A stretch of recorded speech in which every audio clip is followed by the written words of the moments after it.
Okay, what's up, guys? So, like the title says, God actually did talk to me about my father who passed away some years ago.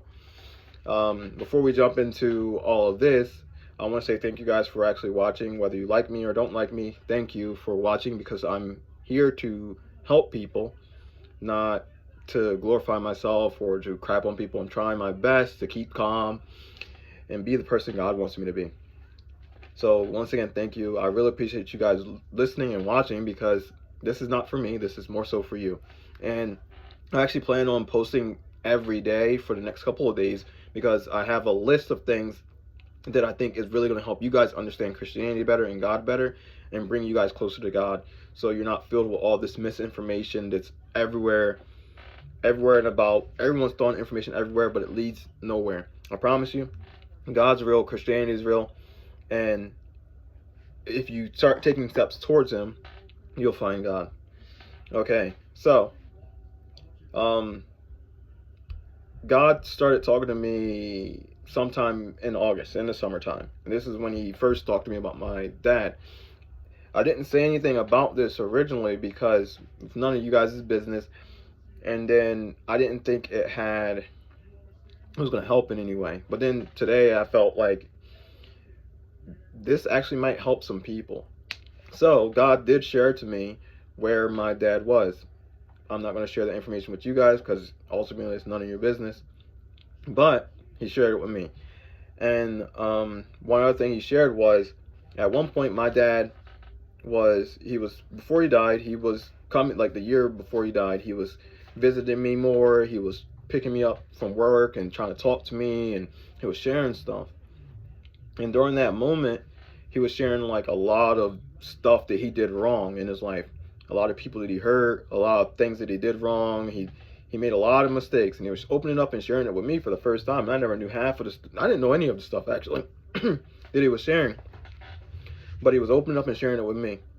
One of the things that he said was, he was telling me, because I'm his son, he was like, if you want to go find love, you gotta find someone like his wife at the time. And the reason why he was saying that is because his health was declining, he was sick, and she stood by his side through the whole entire thing, taking care of him, even though he was not a great husband. My dad did not do everything he was supposed to do as a husband and a father. He wasn't the best man that maybe some of you guys think he was. I mean, I still love my dad, and I think he's a great guy, but he definitely messed up the bed a lot. Now that I think about it, and I don't even have to think about it. I know, right? He told me. Um, but yeah, he said find the woman that's gonna be there for you no matter what. He was like, I did A, B, and C to her, and she still is right by my side on his last legs. Honestly, he's about to go out the door, and I mean they weren't probably sure, right? They're going to the doctors for a reason, but she's there every day, even though he did her wrong. He wronged her in a lot of ways, and she stayed by his side. And my dad told me find a girl like that. So that was God told me that when he was sharing that to me around that time, that was his testimony. Because around that time, my dad had changed, right? A year before his death, he changed. Because I think my dad started realizing this sickness, whatever's happening to me, this is serious. And I think it awakened something in him to get himself right. And he confessed a lot of things that shocked me because most people wouldn't share the things they've done wrong and the people that they've wronged because they want to look a certain way. And my dad did. And God, like I said, God told me that that was his testimony to me. So the point of this, guys, and the point of this testimony is don't be with someone because of lust. Don't be with someone because they look pretty. Don't be with someone because they have a lot of money. You be with them because you love them. And when I mean love them, and them as a person. Them as a person. They make you feel good. Like, the looks are a plus. The money is, everything is a plus. If they have no money, that's okay. If they not the best looking, but they still somewhat attractive to you, that's okay. It doesn't matter what society thinks. Go with love, real love, not this, hey, I'm gonna quit on you whenever things get tough, or if I'm not happy for a second, or the money runs out. No, because that's not love, and that's not loving. Y'all have to look at life, right? And look at how many times people quit. They quit on their kids. They quit on their partner. They quit on everything. Dating isn't even dating anymore. Basically what we do in our generation or our time now is we get into marriages, which we call dating, right? We date someone, we call them our boyfriend or girlfriend, but we basically commit to these people, and then we break up, and then we say it's okay because we didn't marry this person. But that we're basically living a married life, right? We're having sex before marriage. More times than not, we move in with these people, and then everything comes crumbling down, and then things end really badly because you were super attached to these people. One thing I was going to teach my daughters is they're not dating like normal people. They were going to go on dates, but those dates had to also incorporate me until a certain point in their life where I knew 100% they were capable of doing this by themselves. And even then, still incorporate it, right? I got to protect my daughters, right? That was always the plan. And I feel like in our time, people don't understand this. We think we know everything. We think, oh, I'm an adult now. I know what I'm doing. No, you don't. You mess up. Everyone knows in our 20s we mess up. And guess what? Even in our 30s, people still mess up. In our 40s, we still mess up. Why? Because y'all still don't got the formula. You need God. You need God to guide you, because things are still sloppy out here. It's not just physical. It's not just your five senses. It's spiritual as well. And you need someone protecting you from the things you cannot see. The reason why y'all are in bad relationships and you're going to constantly get in them is because y'all still haven't learned a lesson. One thing God told me after my relationship failed, right? He said, you had to learn a lesson. He literally said that to me. He said I had to learn a lesson. And I did. It hurt. It sucked. And I lost my treasure. I lost my kids. That was my treasure. And so I don't want you guys learning a lesson. These next couple of videos I'm going to post should bring you guys closer to God if you actually listen to me and you're actually open-minded. Don't look at me as some stereotypical Christian. Don't look at me as some bigoted Christian. I'm a very open-minded Christian. I've done a lot of things in my life.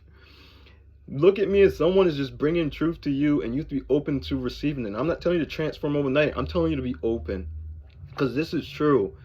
The girl I'm with now, God gave her to me. We did not plan this. God actually gave her to me. I dated her a while back. We broke up because of me. I made a mistake. And the reason why I made a mistake is because she loved me, genuinely loved me, even at my lowest. So when this happened this time, right, none of this was planned. I was trying to actually, her relationship was ending. I was actually trying to help her with her relationship to fix it. I was going to talk to the guy and everything because I knew the guy. And it fell through anyway. I remember telling God too, because God had already arranged for me to marry someone else. Because God told me, because remember, I told you God's Cupid. I got to make a video about God being Cupid. God told me I was going to get married to someone. I did not know this person. God told me she was going to be a virgin, and he also told me she was going to be religious. And I was cool with all that at first, but after a while, I started realizing I want to pick my own person. And not only did I want to pick my own person, technically, I didn't want anyone, because I felt like I'm about to win, right? I feel like my blessing is right around the corner, and I felt like the people, those people don't deserve me, and I want to pick my own person. Like, I don't want any of these people that I see, most of them, no offense, y'all trash, and because y'all don't know how to love, right? Y'all don't know how to love. All you want to do is have sex with everybody and just leave them and then flaunt on Facebook like y'all doing something in life. So I didn't want anybody. And then I realized that everyone's lost. Like, I need to trust myself and stop looking at what they're doing and trust myself, because God trusts me. Why shouldn't I trust myself? So trust myself. Don't trust them. Don't look at the stuff they post and think they're doing something. Trust yourself. You know what's love. You know what's right. So I start trusting myself. And I told God I don't want anyone. Her relationship ended. As soon as her relationship ended, right, it came crashing down. I took it as a sign from God. And then I pursued her immediately, because I told God, right, like, okay, hold on, let me, I forgot some things in there, right? This what happened, right? I remember one day I went to work, I was crying. And I was crying because I miss my kids. And then I asked God, I was like, yo, do I co-parent, right? This is after the second time she came back, everything. It was like, I was like, do I co-parent? Do I co-parent? And then you know what he said? He said, I was pissed, right, when he said this. He was like, you're going to be okay. That's all he said. And I was pissed because I wanted answers. I wanted to know. I wanted the direction to go in. I didn't know what to do, right? My mind and my heart were with my kids, but I didn't want to be tied to my ex at all. I didn't want nothing to do with her. I didn't want to be no ties, nothing, right? because it's just messy. It's not loving. Nothing about that whole situation is loving. I feel 10 times better being away. You know, if I get the kids, thank God. But he was like, "You're gonna be okay." And then like a couple days later, her relationship broke up. That's when I took it as a sign from God, because I wouldn't. You gotta think about it. I already told God I don't want anyone, right? I didn't want to be with anyone because everyone I saw was trash and their mindsets were messed up. Most people aren't with God. They think they are not. And then 2, I wanted to pick my own person. I didn't want God to just give me someone that I don't even know. So I didn't want that person that he already had established for me, right? And he listened to me. He gave me her. He allowed it. And I chose her when I saw that the doors were open for her. I picked her because she knows how to love. And not only does she know how to love, we have a history. I knew she was going to love me, and I knew I could love her, and God allowed it because God knew we were supposed to be together. God already saw that the writings were on the wall, and he allowed those things to open up. So we immediately got together. As soon as I saw that the thing came coming down, shot my shot immediately, and I didn't care about anything else after that. And then there you go. God is Cupid. God will open the doors. You have to be, your eyes have to be open. You have to be ready for things. I love my girlfriend, great girl. I know I don't have nothing ever to worry about ever again. And God did confirm that, right? Usually when you're walking by faith, it's a guessing game. But God confirmed to me, like a couple days ago, that I walked by faith. I saw it, and I grabbed it. I grabbed my blessing because she was a blessing. And I grabbed it. I saw it, and I grabbed it. I even told myself when the doors opened, I was like, I'm not missing this opportunity. And I went and got it. I didn't overthink it. I just ran and got it.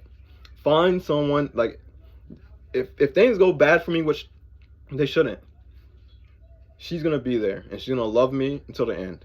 Find someone who's going to love you no matter what. Don't pick them because of sex. Do not pick them because they're the most attractive, lustful looking person on the planet. Don't pick them because of their money. Pick them because they're good. They might be good for your kids. Pick them because they are good and loving. And good and loving comes with God. Pick someone who's close to God. And my girl's close to God. She knows God. She's not perfectly there yet, but she's 10 times better than a lot of these other girls. So just like my dad said, find someone that loves you, is going to stay with you no matter what. It's going to be there beside you. If you look up certain definitions of marriage in the Bible and like how marriage is supposed to be, you're never supposed to quit on your person. Never. And if that happens, your heart is hard. Something's wrong. You understand? Like Jesus Christ talks about the certificate of divorce, and Moses gave them a certificate of divorce, and then Jesus is like, the only reason he gave them that is because their hearts were hard. That was never supposed to be intended. You understand? Relationships aren't supposed to be, oh, move on to the next one. Oh, move on to the next one. That was never God's plan. God is working with us because we're sloppy and messy. Oh, sorry I rambled on, but guys, like I said, I'm going to have multiple videos lined up to help you guys with a lot of stuff. I have so many popped up, so be alert. Thank you guys for watching these. I really appreciate it. You guys take care, and God bless. Peace.